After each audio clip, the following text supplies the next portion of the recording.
केतन अग्रवाल हत्या प्रकरणी आरोपी सिया गोयल यांनी ह्याच एरिया 37 हॉटेलमध्ये कट रचला होता। या हॉटेलमध्ये येऊन केतन अग्रवालला कसं खाली ढकलावं या टेकडीवरती त्यांनी हा सगळा सराव केला। आज सकाळपासूनच लोणावळा पोलिसांनी या सगळ्या संबंधित चौकशी केलेली आहे।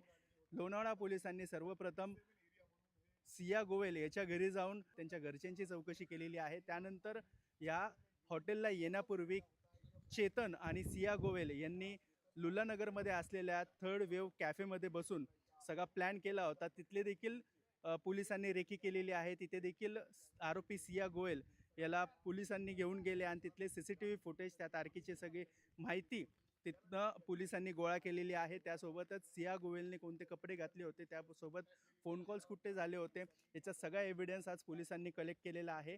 आणि त्यानंतर याच हॉटेलमध्ये येऊन ही सगळी रेकी पुन्हा एकदा पोलिसांनी केलेली आहे। सिया गोयलने या कटड्यावरती बसून केतनला कसं ढकलता येईल याचा सराव चेतन आणि सिया यांनी केला होता।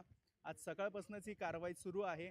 आतापर्यंत ही सगळी माहिती पोलिसांनी गोळा केलेली आहे आणि आता पुढील कारवाई पोलीस करत आहे। कॅमेरा पर्सन दीप मिश्रासह मी आदित्य भवार, जय महाराष्ट्र, पुणे।